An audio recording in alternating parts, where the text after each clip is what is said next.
Attari channel subscribe करें, bell icon को press करें और शेयर करें। कत्ल करके भी कह रहा, कसम खा रहे हूं अगर मैंने कुछ भी करा हो। और वो जो हाजी जी हैं, हाजी जी कह रहे हैं गुलशन करीम में खिलाओ तो चलूं गवाही देने।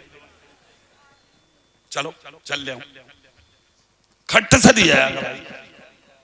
बोले मैं गवाहूं साहब, जिस दिन वो मर्डर हुआ ये तो बेचारा खोके में बैठा और साहब मैं तो वहीं बैठा था। तेरा हो जा बेड़ा गरक।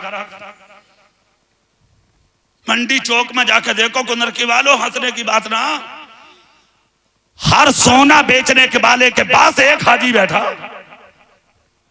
देख लो यार, मंडी चौक दूर थोड़ी है, देख लो जाके एक हाजी जी बैठे हैं। गैर मुस्लिम जब सौदे की बात आती है तो कहता मुझे यकीन नहीं कर रहे ना, तो बैठे हाजी जी इनसे पूछ लो। हाजी खट्ट से आज आस्तीन ऊपर करके बोले ना बात सही है, लाला बिल्कुल सही कह रहे हैं। और मेरी पोती का भी यहाँ से गया, मेरी लड़की का भी गया, और अभी तो लड़के का हुआ उसका भी यहाँ से गया, और मेरा तो कोई मामला ना। मतलब आदमी है बहुत बढ़िया आदमी। सोचा यार हाजी जी हैं तो फिर चलो चलो साहब तोल दो जो तुम कह रहे हो, ठीक है। हाजी जी रख के शाम को 5000 इधर को आ रहा। 1 महीने के बाद खबर मिली कि हाजी जी की पोती भाग गई। क्या हो गया? बोले गैर मुस्लिम के घर में चली गई। चेहरा मेरी तरफ करके एक बात सुन लो, बेटी तूने पाली है, तेरी बहू की कोख में रही, 25 साल तक तूने परवरिश किया, कांधे पर रख के घूमा, भागी क्यों? क्यों भागी? तेरे माँ, तेरी बीवी के पेट में रहने वाली, तेरे घर में पलने वाली, तेरे खिलाने पिलाने वाली, भागी क्यों? सोचा कभी? गरीब बाप था, मुत्तकी परहेजगार, बीमार होकर बिस्तर पे गिर गया। जैसे कि बीमार होकर बिस्तर पे गिरा, घर में छोटे छोटे बच्चे थे। एक बेटी तकरीबन 25 साल की थी, घर में 8 दिन हो गए चूल्हा नहीं जला। छोटे छोटे बहन भाई बिस्तर पर बीमार पड़े थे, खाने के लिए बेकरार थे। बहन का दामन पकड़ के कहा, बहन अब्बा के बर्दाश्त ना होते। बहन ने सोचा मेरा बाप बीमार है, आंखों से नाबीना है, छोटे छोटे बहन भाई हैं, ऐसा ना हो भूख की वजह से मेरा कोई बहन भाई मर जाए। खुदा की कसम ये खौफ, ये खदशा अपने जहन में रख के 25 साल की जवान बेटी, मुत्तकी बाप की बेटी अपने घर से निकली और शहर की उस मार्केट में पहुंची जहां औरतें जिस्म फरोशी कराती थी। जिस्म फरोशी करा के चंद सिक्के कमा के अपने चूल्हे चलाती थी। ये गरीब बाप की बेटी भी जाकर उसी मार्केट और उसी बाजार में खड़ी हो गई। सुबह से दोपहर हो गई, कोई पूछने वाला ना आया। दोपहर मुकम्मल, कोई नहीं आया। शाम हो गई, कोई नहीं आया। दिन मुकम्मल हो गया, ऐलान होता है आज की मार्केट मुकम्मल, आज का बाजार मुकम्मल। अब जिसे जो खरीदना है वो कल आएगा। जो बाकी रह गई है औरतें वो सब वापस चले जाएं।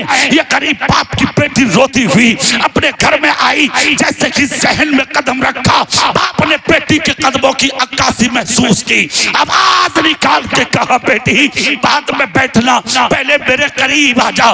25 साल की बेटी बाप के पास पहुंची, हाथ पे सर रख के रोई। बाप ने सर पे हाथ रख के कहा, रो मत, सिर्फ इतना बता दे कि सुबह से थी कहा।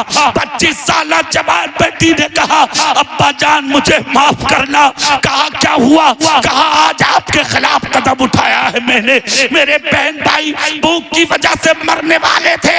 मैं शहर की उस मार्केट में गई ताकि अपना जिस्म खैर के हवाले करके कुछ सिक्के कमा सकूं, मार्केट से कुछ खाने का सामान लेके अपने बहन भाई की जान बचा सकूं। अब्बा जान मगर जैसे गई थी आ गई।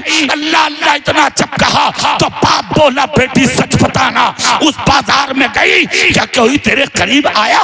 किसी ने नजर मिलाई? किसी ने सौदा किया? क्या किसी ने तुझसे बात की? 25 साल की हसीन बेटी ने अपने बाप से कहा, अब्बा जान हैरत इसी बात की है, जो कम हुस्न वाली थी उन्हें अच्छी कीमत में लोग ले गए, मगर मुझसे सौदा तो बड़ी बात किसी ने मेरी तरफ नजर उठा के भी नहीं देखा। इतना जब कहा तो लागर बाप बिस्तर से खड़ा बच्ची का सर चूम के कहा, बेटी यही भरोसा था अल्लाह की रहमत पर, इसलिए क्या भी तो एक दिन गई है, अगर कयामत तक बाजार में खड़ी रहेगी तब भी मेरी बेटी को कोई नजर उठा कर नहीं देखेगा, इसलिए क्या गरीब जरूर हूँ मगर जिंदगी में आज तक अपनी औलाद को हराम का लुकमा नहीं खिलाया। नारे तकबीर, नारे रिसालत, नारे गौसियत, मुसलके आला हजरत फैजाने मुअज़्ज़मी हुजूर सैयदना नासिर मियां साहिब क़िबला, अल्लामा कारी इकबाल रज़वी साहिब क़िबला। है तो पेट ही ना भर जाए बगैर हराम के। ये कहवे आज मजा ना आया खाने में, चटपटी ना मिली ना, मजा ना आया। अब तो आ रहा मजा। 1000 पहुंच गई गैरों के घरों में। देख 1000 डूब के मर जा, नहीं ये जगह तुम्हें डूबने भी कहीं, मर जाओ। एक बात याद रखना हमेशा, जब तक हराम लुकमों से बाज नहीं आओगे, जब तक ये चीजें तुम्हारे घरों से खत्म नहीं होंगी। हराम लुकमों का असर तुम्हारे खानदानों में गर्दिश करता है। जब तक हराम लुकमों से नहीं बचोगे, जब तक खुदाए पाक, जब तक तुम्हें इज्जत की सांसें नसीब नहीं होगी। रुको हराम लुकमों से और हक बोलना सीखो।